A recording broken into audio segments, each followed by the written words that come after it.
Você está ouvindo o Papo Preto, um podcast produzido pelo Alma Preta em parceria com o UOL Plural, um projeto colaborativo do UOL com coletivos e veículos independentes.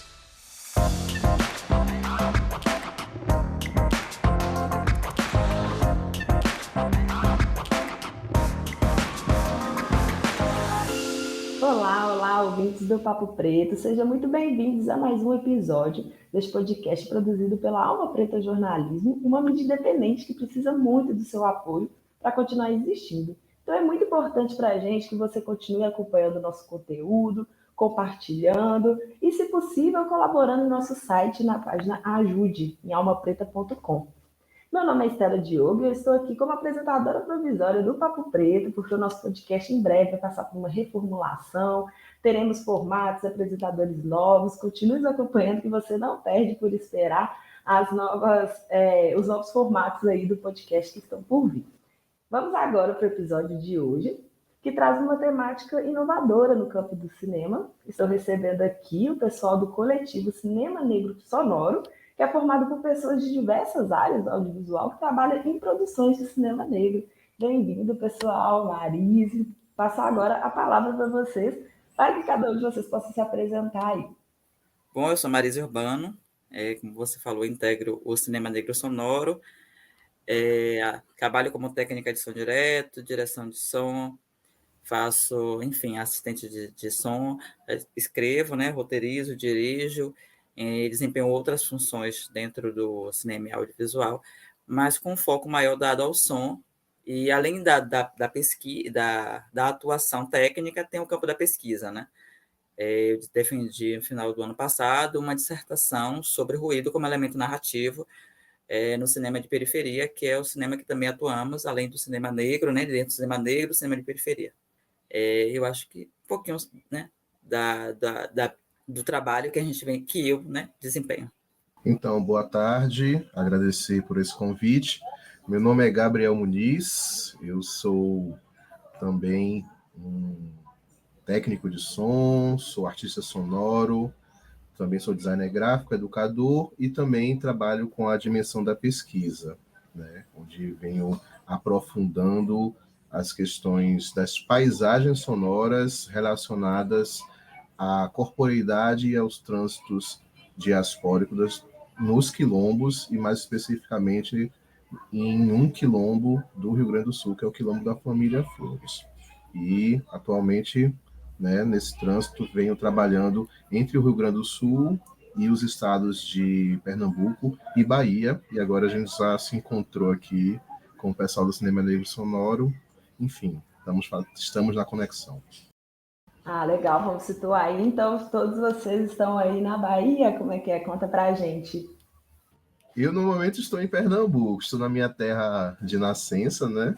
E aí, a gente tá transitando, né? Eu acho que no momento, o Erison, que é outro companheiro, está no Rio Grande do Norte, e acho que Marise, né? E Menique estão na Bahia. Isso, em Salvador aqui. Ah, É legal isso. demais. Espalhados aí pelo Brasil também. Muito massa. Então, bora começar o papo contando um pouco mais, né, sobre a proposta de cinema negro sonoro, o que é, como surgiu. É com vocês aí apresentar para a gente. Bom, Estela, em novembro do ano passado, há um ano, aconteceu a MIB, que é a Mostra de Cinema Itinerante, Mohamed Bamba, que é, enfim, é anual, enfim. É uma mostra riquíssima, né, que temos aqui em Salvador, aqui na Bahia, que é uma mostra internacional. E nessa mostra teve uma live falando sobre som no cinema, e participamos, eu, Erison e o Moisés Neumann, que é um técnico de som daqui da Bahia. Nessa live, a gente levantou várias questões, e foi aí que eu percebi que, junto com o Erison, a gente tinha uma ligação. E aí a gente saiu bastante provocados, além de trabalhar com som, nós somos canobrecistas. E a Loyola levantou uma problemática, uma questão para a gente, que é qual seria o órgão do som, né? O órgão ancestral, né? Do som e tal. E aí acabou a live, a gente se despediu, nós trocamos contato, eu e Erison. Passado alguns dias, a gente entrou em contato e começamos a conversar sobre a live. A gente estava até retomando, Gabriel, essa conversa E assim, e dando risada, assim, que a gente começou a trocar conversa, áudios de 2, 3 minutos, e aí tem uma fala de Eros que diz assim: olha, pelo andar da carruagem da nossa conversa, é melhor a gente fazer uma chamada de vídeo. E aí é que começa a ter nossos encontros por chamada de vídeo, de 2, 3, 4 horas de relógio. E o Erison sempre conversando e falando sobre o Gabriel, né? Sobre a atuação do Gabriel, sobre a sua relação com o Gabriel e seu conhecimento do Gabriel. Nessas conversas, a gente adotava a importância do som, né? Então, a gente discutia sempre pontos relacionados ao som. Porque o som tem sido... Como é que o som tem sido percebido, né, na narrativa cinematográfica? A quem interessa um som asséptico? Por que o ruído não é tão utilizado ou é utilizado de forma um pouco equivocada na narrativa? O que seria esse equívoco também? Então, várias problemáticas a gente foi levantando até chegar na ideia de pensar que som é que a gente está amarrando ou pensa ou analisa para o cinema negro. Porque a gente vem de uma reflexão sobre a representação e representatividade dos nossos corpos negros dentro do cinema, da narrativa cinematográfica. Pensando em roteiro, pensando em roteiristas, pensando em diretores e diretoras. Aí depois a gente desemboca a pensar a fotografia. Que fotografia é essa para corpos pretos? Não é? Ou seja, que fotografia é essa, que luz é essa? E aí a gente levanta a questão, quem é que discute sobre o som? E que som é esse? Também pensado para narrativas pretas. Não é? Manter um som asséptico, que é um som higienizado, que tipo de som é esse? Ou seja, e aí a gente vai, como também candomblessista, a gente vai buscar um pensamento ancestral, não é? De se pensar o som, de se pensar a escuta, de voltar para a nossa ancestralidade, para nossos antepassados e fazer uma reflexão, né?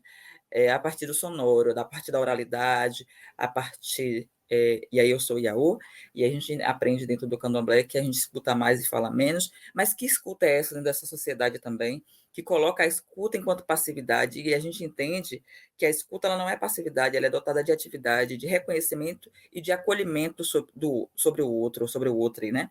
Então, a gente vai fazer uma reflexão. E aí, dentro dessa reflexão, a gente convida o Gabriel, né, que está aqui. E aí, o Gabriel, numa reunião, a gente apresenta a nossa proposta e dá um match, assim, né, com o Gabriel, porque Gabriel vem trazer o que ele apresentou da paisagem sonora, que ele vai falar melhor, e que casa muito com as nossas propostas. E em dado momento, Stella, a gente, no ano passado, viu, Gabriel? Acho que nunca aconteceu para o Gabriel também, nem para a Monique, que foi eu conversando com Exu, eu dizia assim, meu Deus, Exu, meu Deus, não, eu dizia, Exu, cadê me sinto tão só, né? De pensar esse cinema negro, também essa perspectiva do som. Eu queria conhecer outras pessoas, né? Porque eu sei que existem, estão espalhados. E aí é quando o Erison aparece, e o Erison estava no Rio Grande do Norte, né? De onde ele nasceu, e quando o Gabriel aparece, o Gabriel estava no Rio Grande do Sul. Então a gente foi de norte a sul do país, não é? Legal. E os 3 são nordestinos, né? A gente fala sobre isso, os 4, porque a Menique também está aqui depois, ela entra logo depois do Gabriel.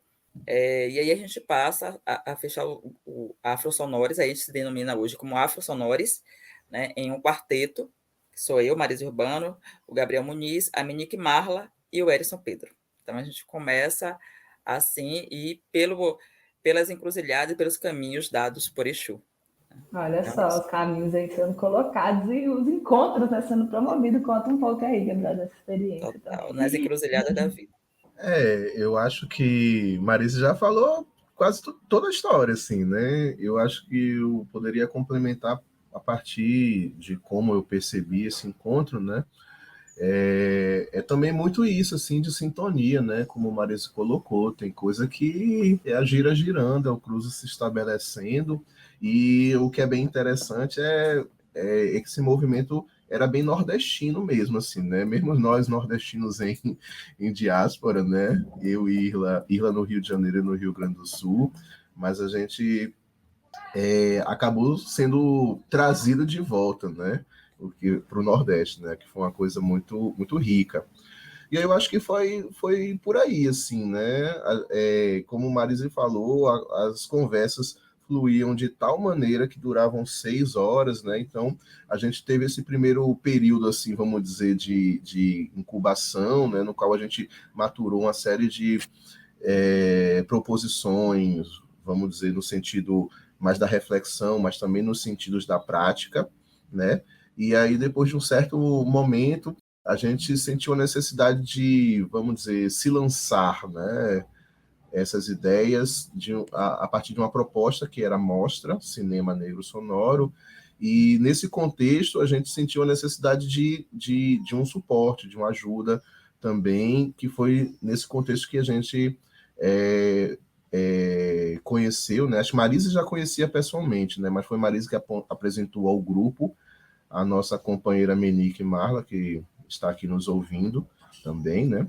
E foi bacana demais, assim, né? Que a gente chegou nessa sintonia e as coisas foram acontecendo de uma maneira muito leve, né? E agora a gente está com vários projetos aí rolando.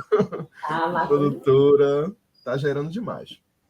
Muito legal, gente, essa iniciativa, muito legal a proposta. E aí, pensando, né, nessa ideia de trabalhar o som, de pensar nessa questão mais sonora, há uma frase que é muito repetida sobre a história do cinema, que o cinema nasce mudo, né? Que, na verdade, é uma frase que ela é bem contraditória em si, pois, por mais que, né, as primeiras imagens na tela não possuíam som, o espetáculo, né, cinematográfico nunca foi silencioso, né? E como vocês veem nessa essa questão, principalmente se a gente for pegar esse olhar, né, sobre o marco, né, que é o primeiro filme, né, considerado ali com essa sincronia de som e áudio, de som e vídeo, é o cantor de jazz que usou inclusive os recursos da blackface. E se a gente vai fazer esse resgate da cultura hollywoodiana, a gente vê essa escancarada, né, ridicularização do povo negro, escancaradas práticas racistas. Então, qual que é a importância de se pensar, principalmente, um cinema afrocentrado e esse olhar de que esses métodos, o olhar europeu, ocidental, às vezes não dão conta de explicar formas, expressões africanas, né? Então, qual que é a importância de ter esse projeto hoje voltado para ter esse cuidado, esse olhar de um cinema afrocentrado? Sabe o que é, Estela? O cinema, o termo, né? O cinema mudo é bem problemático. Mudo para quem? Não é? E mudo por quem, a partir de que história, e de que cinema, e do que é datado. São várias questões. Mas pensando dessa história contada, né, do início do cinema, enfim, que aí seria uma longa conversa, o termo cinema mudo é muito dado à ausência da fala, da sincronização da fala, mas não à ausência do ruído. O ruído ele já existia, né? A música ela já existia. Então, dentro de uma sociedade verbocêntrica, né? De uma sociedade dada à fala, ao verbo nesse sentido, ocidentalizado, né? Não uma fala que é uma fala pausada na oralidade, no discurso da oralidade, concentrada na sua escuta, mas sim uma fala acelerada, né? Aligerada. Então, havia necessidade de sincronia, né? Então, aí, quando vem o cantor de jazz no final da década de 30 do século passado, ou no final da década de 20, no caso, foi 1929, se não me engano, 28, né? Do século passado, na década de 20. Então, aí é que tem ali como marco, porque há algumas falas que são sincronizadas, não é? Que, se não me engano, é um musical. Então, é tudo dado à ideia da fala. Tanto que há um problema grande que se é gerado, né? Na Europa, enfim, nos Estados Unidos, enfim, o burburinho que se é gerado é a preocupação com o cinema falado, porque perderia-se a potência na narrativa a partir de outros elementos sonoros, que é o que aconteceu, que foi uma preocupação dos russos, que é o que aconteceu quando a gente dá muito a fala e se perde o ruído como elemento narrativo, que se perde a música, e aí depois a música ela passa a ser, né, dentro da hierarquia dos sons, secundarizada, ou então, como a gente sempre fala assim, para cumprir uma tabela. E que tipo de música tem sido utilizada? Né? Ou seja, assim, uma reflexão também que se é dada, que é um dos pontos que a gente discute entre a gente, é como é que a música ela interage na narrativa, não é? Ou como ela pode ser inserida na narrativa. E dentro do cinema negro, por que a gente não vai buscar a nossa ancestralidade também para pensar a música? Que tipo de música é? Né? Como ela está sendo incorporada? Então, a gente também vai discutir isso.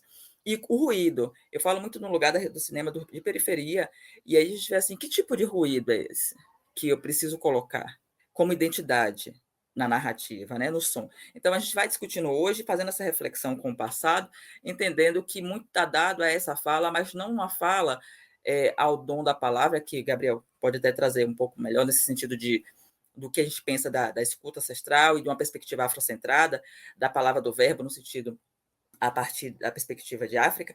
Não nessa o que o ocidentalizado fez foi trazer uma palavra aligerada como na sincronia, né, com a imagem, muito, como eu posso dizer, cheia de umas amarras e de construções de estereótipos, né, que não é nosso pensamento sobre fala e escuta, porque uma coisa não está dissociada da outra. É sempre uma ideia ocidentalizada de falar sem ter uma escuta assentada. Enfim, aí eu acho que o Gabriel ele pode amarrar um pouco melhor sobre a segunda, dentro da sua própria provocação, Estela. Tá certo, muito bacana, assim, né? Essa perspectiva que Marise traz, né, sobre os usos, né, do som nesses primeiros anos do cinema. E, assim, nesse sentido, não vou repetir o que ela colocou, né? Eu vou falar um pouco também sobre essa dimensão da imagem, né? Dessa centralidade na imagem, né? Talvez no início, né, tecnologicamente, o cinema ele foi centrado na imagem, né, na imagem em movimento, já tinha esses prenúncios sonoros, né, tanto como acompanhamento, como a partir de sugestões visuais, né, já existiam prenúncios de sons como sugestões visuais na própria imagem. Mas uma das coisas que a gente vem discutindo bastante é sobre como se deu essa questão da criação de imagens e de criação de imaginários, né? Então, por exemplo, se você for pensar que a fotografia, de uma maneira geral, e a fotografia para audiovisual, a cinematografia, ela foi pensada para a captação de luz, principalmente focado na pele branca, né? A gente consegue já perceber aí uma dimensão de ordem tecnológica que é excludente em relação à imagem de pessoas negras, né? E aí já um outro ponto que tem a ver não apenas nesse aspecto tecnológico, mas principalmente no aspecto ideológico, existe como a criação, as narrativas, né, e as estéticas dos filmes criaram representações da pessoa negra que eram extremamente racistas. Então, os cinemas hegemônicos, né, principalmente cinemas hollywoodianos, eles têm um papel muito forte no processo de estigmatização da imagem da pessoa negra e da sua imagem visual, a imagem do seu corpo, né? Então, uma série de estereotipações sobre a pessoa negra, a pessoa africana e as humanidades africanas que eram, vamos dizer, rebaixadas até o ponto da animalização, né? Então, você vê muito desenho animado, né, antigo, que tinha os pigmeus como aqueles selvagens, por exemplo. Então, isso cria, de certa forma, um histórico de um imaginário que reverbera até hoje, que associa as pessoas negras a esse processo de animalização, de desumanização. Então, quando chega no cantor de jazz, né, tem essa representação de uma pessoa negra, né, fazendo música negra, mas porém interpretada por uma pessoa branca, né, como se uma pessoa negra estava num processo tão excludente que uma pessoa negra não poderia interpretar, né, e não só interpretada como por uma pessoa branca, como é ridicularizada pelo processo de blackface. Então, nesse sentido, tem muito a dimensão de uma primazia do visual na construção, vamos dizer, estética, né, de percepção do mundo, ou seja, de visão, de percepção do mundo ocidental. E essa primazia visual, o oculocentrismo, né, como diria uma filósofa chamada Oyerunke Oyeyumi, com o qual a gente se baseia bastante, esse oculocentrismo, essa perspectiva ocidental, ela é extremamente caracterizadora dos outros, ou seja, é o visual, a dimensão visual, que destaca os outros como diferença. E esses outros são a mulher, a pessoa negra, a pessoa indígena, a pessoa asiática, a pessoa LGBTQIAP+, né, a pessoa, vamos dizer, pessoa com deficiência.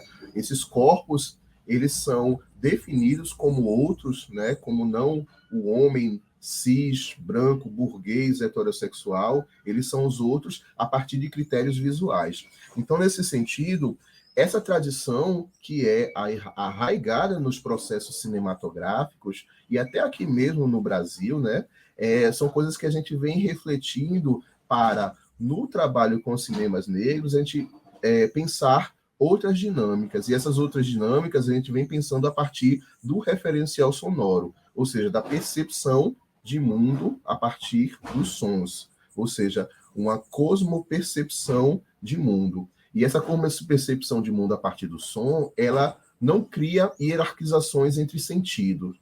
Ela percebe, ela enfatiza o som enquanto corporeidade, a gente ouve, mas a gente sente o som com o corpo, mas nessa ênfase no som, ela não cria uma hierarquia de valor em relação aos outros sentidos. Então, nesse sentido, a gente se conecta, obviamente, né, como uma cosmopercepção às perspectivas africanas, né, de ser no mundo, de sentir o mundo, de pensar o mundo e de construir, de fazer o mundo. E dentro dessa perspectiva, Marisa tinha falado sobre a dimensão da palavra, né? E essa palavra aqui pode ser verbalizada, pode ser musicalizada a partir de instrumentos, pode ser gestualizada, ela pode ser, enfim, ela é uma palavra ampliada, porque ela é uma expressão do corpo, uma expressão para além de um ser, para além de sua limitação corpórea, ou seja, quando você fala, você expande o seu corpo. E essa dimensão, ela é uma dimensão que vincula o corpo a uma dimensão sagrada. Então, a palavra, ela é carregada de axé. Então, por exemplo, quando a gente pensa nos sons, nas sonoridades que um corpo, né, principalmente o corpo negro africano, mas a gente também percebe algumas questões com as pessoas indígenas também, né? É uma cosmopercepção que tem muitas proximidades. Então, quando um toque, né, de um tambor, por exemplo, né, por uma pessoa, um ogã, por exemplo, quando ele soa, ele está movimentando axé. Então, essa nossa escuta ancestral, ela está conectada não apenas às questões, vamos dizer, materiais, né, da percepção física do som, mas também as perspectivas de ordem simbólica, ou seja, o significado ancestral, a referência que aquele som tem em toda um histórico de presença negra que vem de África e no nosso contexto brasileiro, ela se mantém, ela continua reverberando aqui, né? Essa é uma segunda perspectiva. E ainda tem uma perspectiva que a gente, né, Marisa falou que ela é iniciada, e a Erison também, que é Ogã.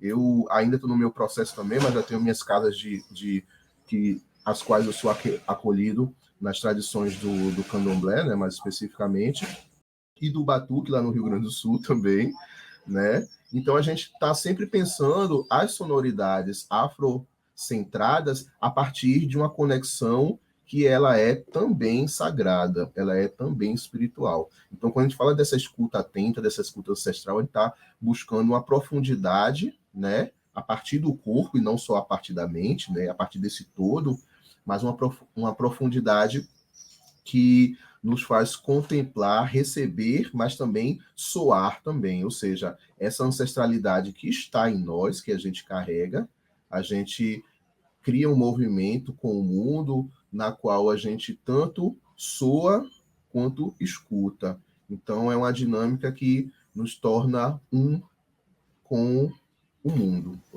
É mais ou menos por aí. Muito legal. E é fundamental esse tipo de reflexão, né? Principalmente quando você traz aqui o termo cinema hegemônico, porque acaba, né, que existe essa hegemonia dessa visão hollywoodiana, principalmente, né, do que chega aí, né, de forma geral, mas o cinema africano e afrodiaspórico sempre foi plural, né, rico, e o que a gente vê é esse processo, né, histórico do apagamento, né, o apagamento da multiplicidade, o limitando, né, a uma só unidade histórica e cultural, e hoje a gente tem visto, né, um crescente, uma valorização um pouco maior dessas produções, mas ainda assim concentradas, né, nessas iniciativas e concentradas, né, nesses trabalhos de coletivos, né, tais quais vocês também vêm fazendo, festivais específicos, né, sobre a temática, cinemas itinerantes, mas ainda não é, né, colocado ali, dado essa visibilidade, digamos assim, tal qual alguns outros segmentos do cinema têm. Quais são os desafios, né, de ir além dessas produções e conseguir levar isso para o público de forma geral e entender, principalmente entender essa importância da gente, principalmente fazer esse resgate, né, tanto a ancestralidade quanto a essa construção de um futuro e desse pensamento também focado no afrocentrismo. Quem puder ir. Tá bom. Eu pensei que Marisa ia se animar, né? Nesse sentido. Sempre estou animada. Aí sim, né? Bote fé. Eu estava me esperando. Em relação a desafios, assim, né? Eu fico refletindo, assim, no sentido que acho que o primeiro desafio é a questão da colonialidade, né? De como a gente, né, nesse contexto de diáspora, assim, a gente sempre acaba influenciado, né, por os processos de colonização, e isso acaba entrando nas nossas práticas no sentido dessa relação com a fala e com a escuta, né? Então, a gente vem buscando, inicialmente, a partir de nossas próprias experiências, né, descolonizar as práticas em que a gente enfatiza o falar ao invés de escutar, né? Eu acho que seria um primeiro exercício, né? A gente observar isso na gente mesmo, né? É por isso que às vezes rolam silêncios aí também, né? A gente está se predispondo a ouvir inicialmente, eu acho bem importante. E aí, ainda nesse sentido, eu acho que também tem algumas questões, né? Que aí tem a ver mais com a ideia da criação de uma comunidade, né? E de uma sociedade, de uma maneira geral, que entendam e que tenham sensibilidade, um pouco mais de sensibilidade para essas questões.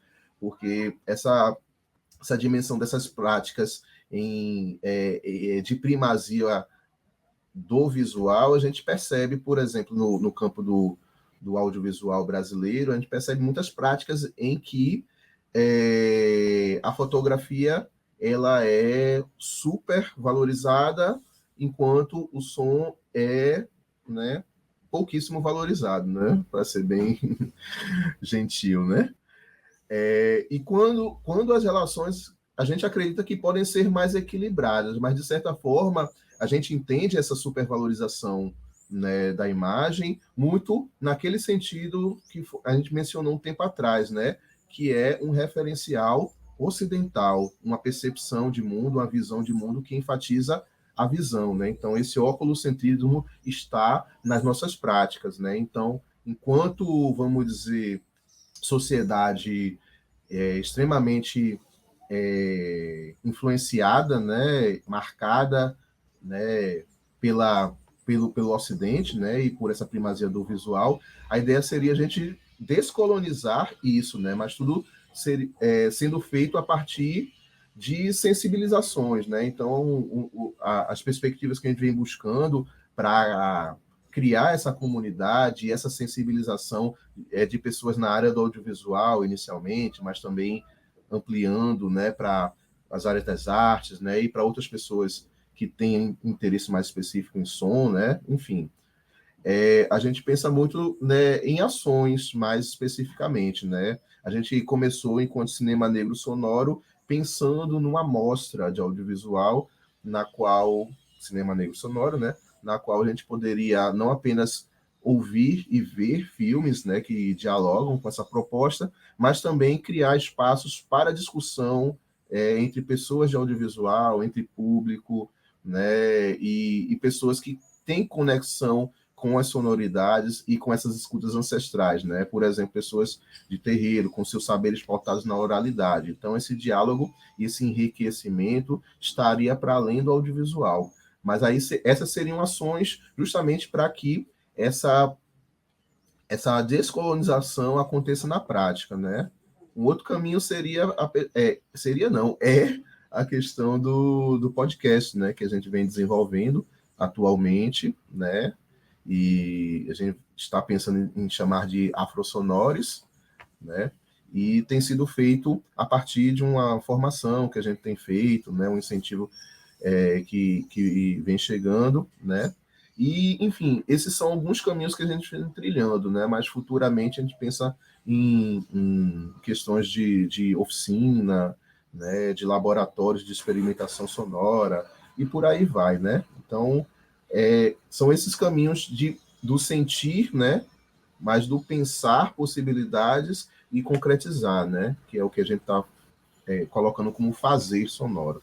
Um desafio bem grande, né? Porque, como você colocou aí, a gente está vivendo atualmente essa sociedade bem marcada no imagético, né? Na aparência, no olhar, mais do que da escuta. E, de fato, aí é um desafio grande pela frente. E você até antecipou aí sobre a última pergunta, a gente está caminhando para o final já, passou muito, muito rápido mesmo o tempo. Que é falar um pouco, né, dessas perspectivas de futuro que vocês vêm construindo, que tem aí as redes sociais, onde o pessoal pode encontrar vocês, conhecer um pouco mais do trabalho. Aí é contar mesmo os próximos passos e onde que as pessoas podem encontrar vocês. Ô, Estela, quando fala assim, está caminhando para o final, fala assim, meu Deus, Gabriel destampou tanta coisa interessante, inclusive, enfim, é tudo, né, que a gente vai falando. Nossa, tem muito assunto, né? O desdobramento aqui daria, assim, horas de papo. Isso. É por isso que nossas reuniões duram 4, 5, 6 horas, as pessoas não acreditam. E não é que a gente sai da reunião amargurado, não, a gente sai toda muito fritando, e, enfim, porque é um processo, né? E isso que ele falou da escuta, né, e do silêncio, que é algo que a gente que carece, né? Pensar o silêncio também nas narrativas, não o silêncio ausente do sonoro, mas o silêncio como espaço de tempo, né? Como espaço de escuta e de compreensão, porque além de uma sociedade oculocêntrica, né? Dada realmente a visão, a gente tem uma sociedade dada à fala. É importante sim se colocar no lugar de fala, entender nosso lugar de fala, mas também o nosso lugar de escuta com o mundo, porque o mundo carece ser ouvido, né? E aí a gente vai discutir, eu sempre gosto muito de citar a nossa definição, que está lá, né, no @Cinema Negro Sonoro, já citando a nossa página no Instagram, que o cinema negro sonoro se constitui como uma encruzilhada no sentir, pensar e fazer. E o som no cinema e audiovisual a partir de uma perspectiva afrocentrada em diálogo com uma escuta ancestral, né? Porque assim a gente entende que nossos passos vieram de longe e como é que a gente vai retomar esses passos através da escuta, né, escutar. E escutar o quê? O sensível. E o sensível nos afeta mais do que o nosso cognitivo, né? Que é o toque, que é um arrepio, que é uma sensação. Então, a gente vai pensar o som a partir desse sentir, né? Que é o sentir, pensar e fazer. Porque a gente entende, é o que Gabriel trouxe da ideia da unidade, né? Não da hierarquia, dessa romper com isso e entender que é corpo e alma, né? Que todo esse conjunto pulsa. Então, a gente está ali os pensamentos para o futuro é o podcast, que o Gabriel adiantou. A gente já está em processo, né, de idealização e estruturação. A nossa produtora também, que é uma produtora focada em áudio, para além do podcast, produtora, a gente tem, o Gabriel já também adiantou bastante essa questão das oficinas, que a gente já começou a primeira oficina com a Egeber. A gente também teve uma live sobre decolonização da escuta, pensar em decolonizar, que é um grande desafio, né, que você colocou assim, quais são os desafios? Os desafios não é somente... As pessoas ficam muito interessadas, Estela, quando a gente coloca sobre a perspectiva de som e decolonização da escuta, mas e ficar interessada e perceber como é que esse movimento pode se dar no seu corpo, na sua ação como realizador e realizadora, é um processo outro, ou seja, além da escuta atenta, é como eu vou colocar isso na prática, e esse tem sido um desafio que a gente tem discutindo, não é que vamos mostrar, além da reflexão e da abstração, como é que isso atua na prática, né? Para que também chegue e se perceba que é possível, né? Uma realização a partir de uma escuta ancestral e de uma perspectiva afrocentrada. A gente está com a página no Instagram, como eu já citei, que é o Cinema Negro Sonoro, e lá a gente tem, enfim, tem colocado todas as nossas atuações, o que a gente tem postado, o que a gente tem pensado, os nossos conceitos, quem somos, não é? E é isso. E aí lá também a gente encontra as nossas páginas individuais, mas se o Gabriel quiser citar, fique à vontade. Isso aí, gente, o momento é agora.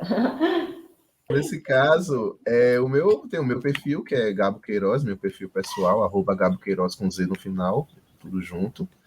E também tem alguns perfis, né, do Cineclube Bamako, né, que é o cineclube do qual eu faço parte, que é um cineclube que trabalha com cinemas africanos, cinemas negros e as relações entre audiovisual e educação popular na luta antirracista. Então, inclusive, é o Qual é o Cineclube nome? Repete aí, por favor. Cineclube Bamako. Bamako, capital do Mali, né?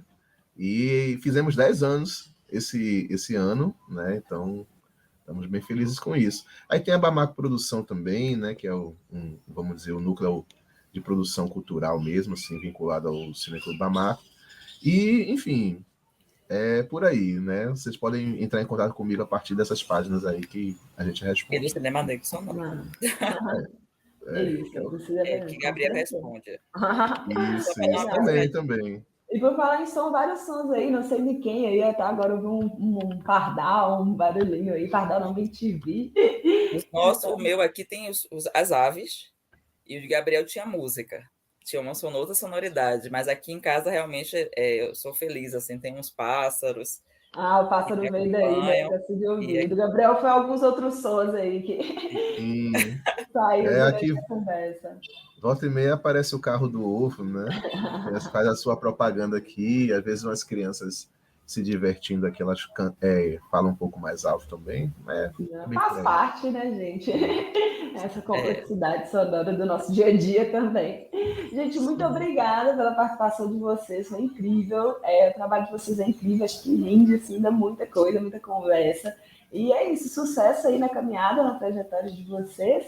E conte com a gente aí para o que precisar.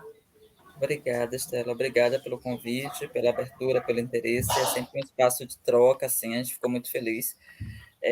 Enfim, como a Monique está aqui, né, nos bastidores, o Erison está em set, mas a gente está muito feliz com o avanço, né, agradecendo muito aos nossos ancestrais, agradecendo muito a Exu, as aberturas e todos os orixás, pelo que a gente tem avançado nas nossas pesquisas, nossos encontros e processo de realização. Então, obrigada e estamos muito felizes. Então, eu agradeço bastante, né, a nossa ancestralidade que está nos guiando e está permitindo esse axé de troca a partir dessas falas, né, e essa fluência, esse contato que o Alma Preta Jornalismo propôs assim com a gente, é muito importante, né, a gente, né, está estabelecendo esses contatos, né, para outros lugares, né, para além do Nordeste, né, e é bem importante mesmo, né, que cada vez mais pessoas encontrem essa nossa sintonia, né, assim como a gente se encontrou assim meio que aleatório, assim. Aleatório não é por acaso, chuta aí, né, e aí esse cruzo aconteceu assim de maneira leve e natural, a gente foi se encontrando, né, espero que a partir de quem estiver escutando a gente pelo podcast do Papo Preto, a gente consiga encontrar outras pessoas, né, que estejam sintonizando também nessa mesma frequência. Então, agradeço aí, Estela, o pessoal do Alma Preta Jornalismo, e aí, né, lembrar que o Monique está aqui também, está junto, fortalecendo com a gente, participando através da escuta também, que é muito importante, e é isso. Axé para todos nós. Axé, gente, isso aí, pessoal, acompanhe aí o trabalho deles, muito legal, importante, fundamental, criar essa rede, essa conexão, conhecer, né, esses trabalhos e continue acompanhando aí a Alma Preta, que é muito importante vocês continuem apoiando, divulgando, compartilhando nosso conteúdo. É fundamental aqui pra gente. Obrigada e até a próxima. Até. Você ouviu o Papo Preto, um podcast produzido pelo Alma Preta em parceria com o UOL Plural, um projeto colaborativo entre o UOL e coletivos e veículos independentes.